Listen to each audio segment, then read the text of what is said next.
नाम सुना होगा आपने इनका। इनका एक इंटरेस्टिंग किस्सा है, वो सुनो फिर हम आगे बात करते हैं। तो जब टेस्ला छोटे थे तो वो दिन में 20-20 घंटे पढ़ाई करते थे और इसे लेकर उनकी अपने फादर से अनबन भी होती थी। मतलब उनके फादर नहीं चाहते थे कि वो इतना ज्यादा पढ़े। तो जिन मोमबत्तियों के नीचे टेस्ला रात में पढ़ते थे, उनके फादर ने वो टेस्ला से छीन ली ताकि वो रात भर बैठा न रहे पढ़ने के लिए। ये तब की बात है जब इलेक्ट्रिक बल्ब वगैरह कुछ भी नहीं हुआ करते थे। तो अब छोटे टेस्ला ने क्या किया सुनो। उन्होंने खुद अपने से ही मोमबत्तियां बना डाली और फिर वो अपने पेरेंट्स से छुपकर रात भर उन मोमबत्तियों की हेल्प से पढ़ते रहते, जितना उनको पढ़ना होता पढ़ते। इसके बाद अपने करियर के पीक में भी वो दिन में 16-16 घंटे 20-20 घंटे काम करते थे।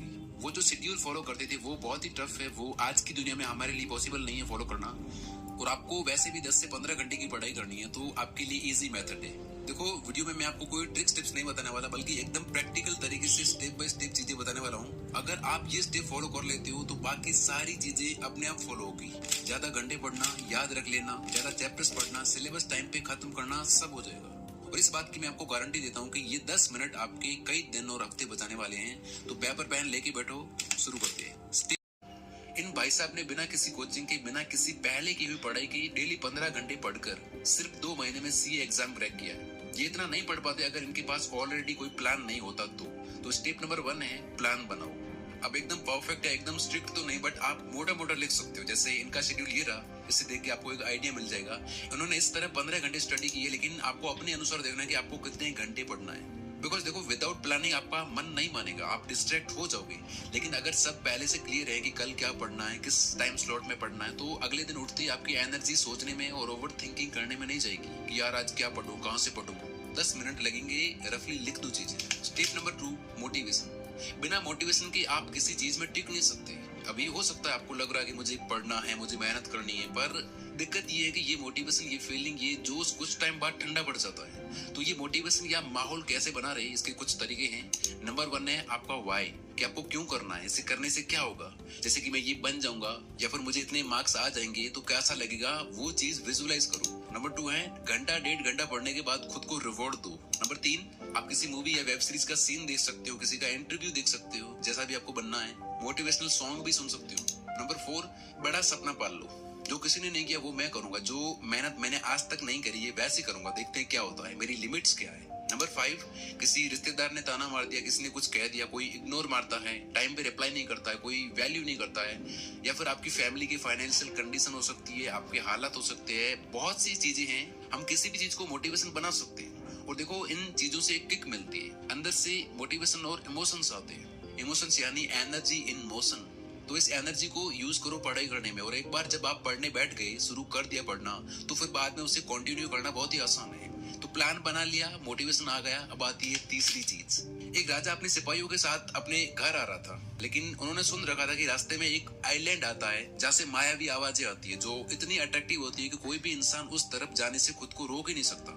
और वो आवाजें बेसिकली एक ट्रैप होता है, धोखा होता है कह सकते हैं, जिससे लोग वहां जाते हैं और मारे जाते हैं। अब क्योंकि राजा सेफली घर पहुंचना चाहता था, तो उसने सिपाहियों को बोला कि सारे लोग अपने कान बंद कर दो, और क्योंकि मुझे वो आवाजें सुननी है तो मेरे कान खुले रहेंगे, लेकिन मुझे खंबे से बांध दो। उसके बाद मैं कितना ही बोलूं, कितना ही आदेश दूं कि मुझे खोलो, मुझे खोलो, मुझे नहीं खोला जाएगा। तो वही हुआ। वो जब वहां से गुजर रहे थे तो उस आइलैंड से परियों की वो आकर्षक आवाजें, मायावी आवाजें आने लगी। राजा ने बोला मुझे खोलो, मुझे वहां जाना है, लेकिन उन्होंने नहीं खोला और वो सेफली घर पहुंच गए। आप भी कहीं ना कहीं पहुंचना चाहते हो, कुछ ढंग का करना चाहते हो लाइफ में, लेकिन कुछ आवाजें आपको डिस्ट्रैक्ट करती हैं, कहीं और ले जाती है, और वो है मोबाइल की नोटिफिकेशंस, लोग और आपका मन, जो आपसे फालतू चीजें करवा के मजा लेना चाहता है, झूठी ओवरथिंकिंग के थ्रू कहीं और ले जाता है। अब मैं आपको वो ज्ञान तो क्या ही दूं, आपको ऑलरेडी पता है कि आपको क्या करना है। अपना फोन घर वालों को दे दो, लॉक कर दो, डिलीट मार दो, social media apps, internet of करके रख दो। और पढ़ाई के वक्त ओवर थिंकिंग का इलाज ये है कि जैसे ही इसका एहसास हो, वापस प्रेजेंट में आ जाओ, क्योंकि विचारों की दुनिया एक झूठ है और इसका कोई अंत नहीं है। और लोगों को साफ मना बोल के रखो कि ये पढ़ने का टाइम है, तो डिस्टर्ब मत करो। यस यस बोल के आप अपने पीछे लोग लगाते हो जो आपका वक्त और एनर्जी खाते हैं, सीधा नो बोलो। उनको बुरा लगेगा, पर्सनली लेंगे, पर करना पड़ेगा। आज के टाइम पास को, आज के डिस्ट्रैक्शंस को मना करोगे तो ही कल के सेलिब्रेशन को हाँ कर सकोगे। Step number 4, space. ये चीज पढ़ाई में सबसे ज्यादा इग्नोर की जाती है। कभी किचन में पढ़ रहे हैं, कभी सोफे पे, कभी नीचे, कभी कहाँ पढ़ रहे हैं, कभी कहाँ पढ़ रहे हैं। पढ़ाई की एक जगह फिक्स रखो, जहाँ पे बैठते ही दिमाग को पता चले यही वो जगह है जहाँ पढ़ाई करने और सीखने में एक अलग ही फ्लो में जाना है। पढ़ाई के स्थान पे किसी भी हाल में टाइम पास मत करो, सीरियस जगह पे मस्ती नहीं, क्योंकि साइकोलॉजी कहती है कि कोई पर्टिकुलर जगह किसी भी आदत का ट्रिगर पॉइंट बन जाती है, फिर आप काम को और काम की जगह को सीरियसली नहीं लोगे। सो पढ़ाई की जगह सिर्फ पढ़ाई। Number 5, focus sprints. इसमें आप खुद को एक टाइम स्लॉट में बांध लेते हो कोई टास्क फुल फोकस के साथ पूरा करने के लिए, बाकी सब भूल जाते हो, कहाँ क्या चल रहा है, क्या हो रहा है, कौन लड़ रहा है, आप और आपका काम बस। और इसमें सबसे मेन फैक्टर है टाइमर। 60 मिनट, 90 मिनट या 120 मिनट, जो भी आपकी कैपेसिटी है बैठने की, उतनी देर के लिए एक टाइमर लगाना और उस वक्त में कोई चैप्टर या कोई टॉपिक कंप्लीट करना, फिर छोटा ब्रेक लेना और फिर वापस से बैठना। अगर आप दिन में ऐसे 8 से 9 फोकस स्प्रिंट कंप्लीट करते हो तो आपको खुद को बिलीव नहीं होगा कि यार मैंने इतना सारा पढ़ लिया। फोकस स्प्रिंट कहता है कि आपको ज्यादा टाइम की नहीं बल्कि ज्यादा फोकस की जरूरत है। ये स्प्रिंट कितनी बड़ी होगी वो आपको अपने अनुसार डिसाइड करना है, लेकिन एक बार टाइमर शुरू होते ही उतने टाइम में फुल फोकस के साथ पढ़ना है, ये चीज याद रखना। और जितने ज्यादा ये स्प्रिंट्स होंगे उतने ज्यादा घंटे आपकी पढ़ाई। Number 6, white noise. ये चीज आपके लिए गेम चेंजिंग साबित हो सकती है अगर आप बाहर की चीजों से ज्यादा डिस्ट्रैक्ट होते हो तो। देखो, मैं मानता हूँ कि फुल फोकस और हाई क्वालिटी वाली पढ़ाई के लिए एकांत इज द बेस्ट, जहाँ और कोई ना हो, सिर्फ आप ही हो। लेकिन कईयों के घर में सेपरेट रूम नहीं होता या ऐसी जगह नहीं होती जहाँ पे वो बिना किसी एक्सटर्नल डिस्ट्रैक्शंस के फुल फोकस के साथ पढ़ाई कर सके। आप अगर ऐसी जगह रहते हो जहाँ ट्रैफिक है, जहाँ पास से आवाजें आती है, अच्छा माहौल नहीं है, तो आपको यहाँ यूज करना है व्हाइट नॉइज।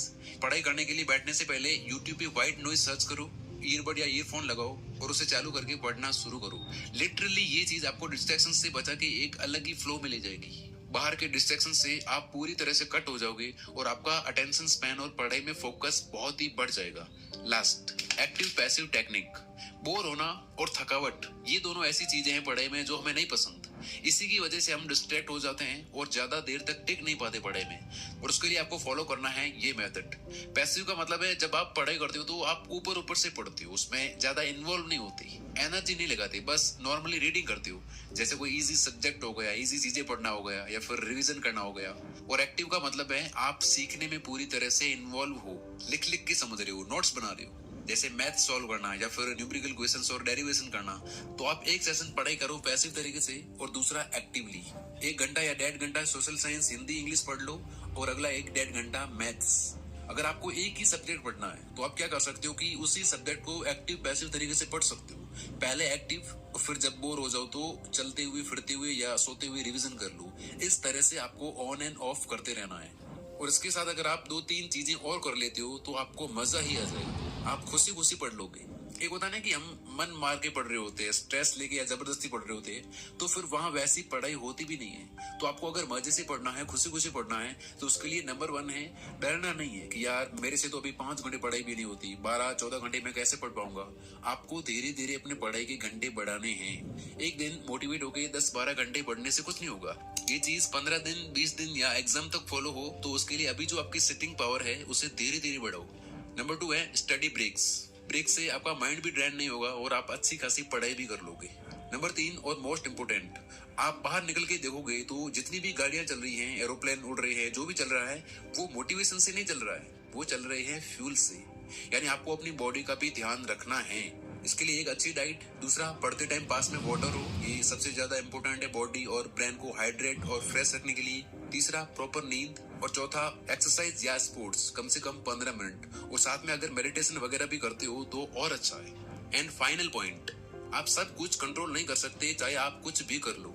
कई बार शेड्यूल के अकॉर्डिंग हो जाता है सब और कई बार नहीं होता। कभी डिस्ट्रैक्ट होते हो, कभी नहीं होते। किसी दिन बहुत पढ़ाई कर लेते हैं, कभी नहीं कर पाते। तो खुद को कोसना नहीं है, कंपेयर करने नहीं बैठना है कि वो तो इतना पढ़ लेता है। टांग खींचने के लिए बाकी लोग और दुनिया है। अगर आप खुद को ही माफ नहीं करोगे, खुद को ही सपोर्ट नहीं करोगे तो कौन करेगा। तो रात को एंग्जाइटी के साथ और रिग्रेट के साथ नहीं सोना है, हैप्पीनेस और सेटिस्फेक्शन के साथ सोना है कि आज जितना